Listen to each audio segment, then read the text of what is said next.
Correct. It's Northwest University, Michelle. Wonderful. Thank you. It's great to have you with us this afternoon.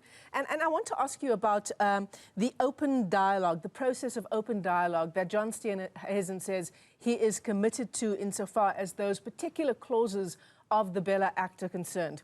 Is that statement from him moot, just given that the President, when he signed it into law, did exclude those two clauses from the signing ceremony and said that there would be a 3-month consultative period on a way forward?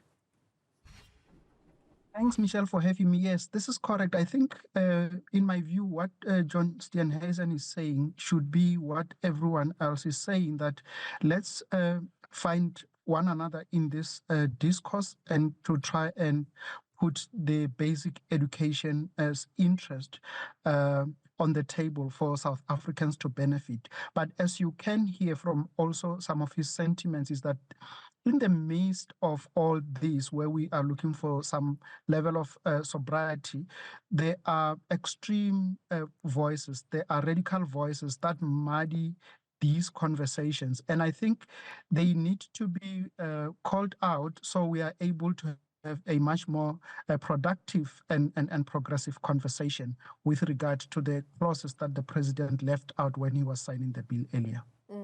So John Steenhuisen talks about an effort, the protest today in Pretoria was an effort, he says, to protect linguistic and cultural communities from discrimination and from efforts to try and marginalize those communities.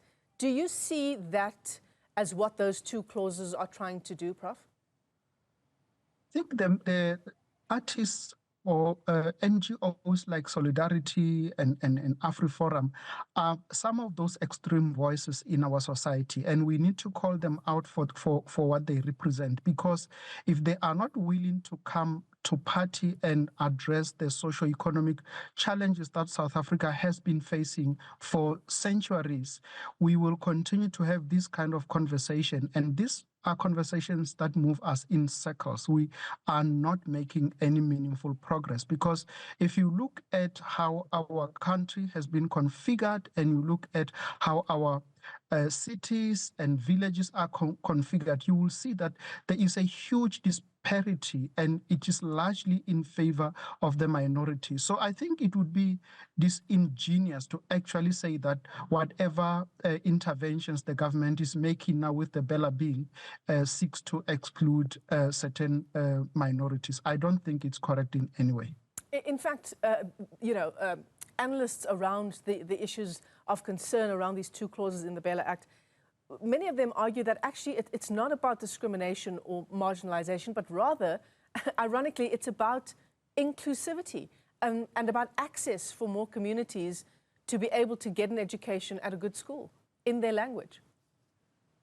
That's right. In fact, there are a lot of experts that have made comments publicly on these issues, and I'm yet to hear any education specialist who is going to be against the BELA bill. So it's more of listening to a lot of populist sentiments rather than coming to party and try to build a country. But I think on the other hand, Michelle, part of the problem is that the ANC has failed to transform education, and not because there were people that were opposed to that, but because ANC's politics by nature and its allies, in particular COSATU, have actually contributed to destroy our basic education system. So, so we really need a very strong leadership, especially from the president's side. And even in this particular case, which makes it even much more complex, from the Minister of Basic Education. And the complexity of it is that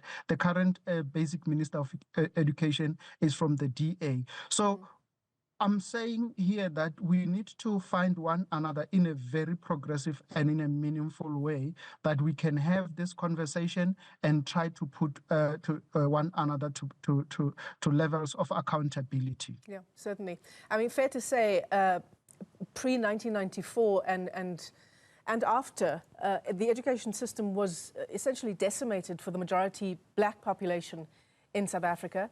And, what you talk about, Prof, is about a missed opportunity for the government of 1994 to really put its full focus. Nelson Mandela spoke so often about the importance of getting the basics right, education, and yet we have this gaping hole still in the work that should have been done over the last 3 decades?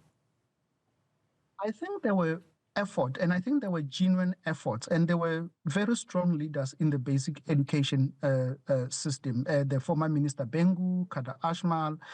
I think there were some of the very sober voices that really did their best. But you must remember that for the legacy of apartheid that South Africa has endured, it would actually take even much more time to try and put structures in place to try and understand what kind of education would be ideal and would work for South Africa. So this is what we are still experiencing in the country, that our education system, even in those schools that we used to think have some level of hope and that they were consolidating their especially matric pass rates, we see that there are a lot of problems there. So students come there totally underprepared for higher education level. So I think we need to go back to the drawing board. Maybe we need to have an education endeavor just to try and find one another. But I don't think what Solidarity and Forum are doing is progressive, and that it is going to help South Africa in any way with regard to the basic education problems we are facing now. Yeah, the DA leader making it very clear that he had no part in organizing this protest or this handing over of this memorandum, that he was there as a guest of AfriForum and of Solidarity. If you remember, when the BELA Act was signed by the President, the Basic Education Minister, Siviwe Gwachube, didn't attend that signing because the Democratic Alliance didn't agree with, I suppose they didn't know at that stage that the President would exclude those 2 clauses from the signing, but nonetheless, the minister didn't appear at that signing. The Deputy Basic Education Minister was there. It's around the Government of National Unity again, right? And the Democratic Alliance's sort of 2 stories, that it's part of the GNU, but it's also very separate from the GNU and from the ANC.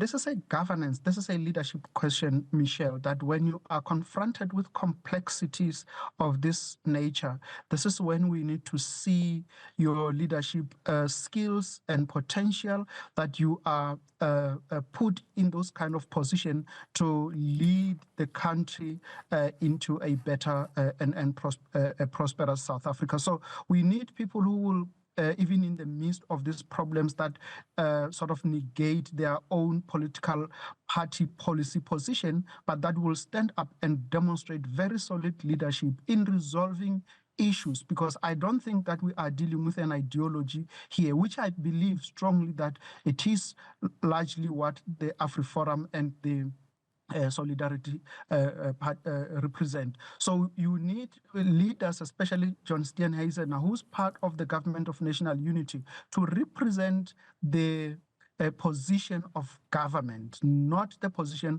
of a political party. And I think it's quite important for him to understand his role as a minister, that when we see him by and large in the public spaces, we should be able to associate him with his role as a minister and therefore as a government official. So I think it's important for him to understand that. Well, Prof. Kedibone Phago, let me thank you for your time this afternoon, a political analyst with Northwest University, as we continue to track all of the noise around the BELA bill, AfriForum and Solidarity having handed over a memorandum of grievances in Pretoria just earlier today.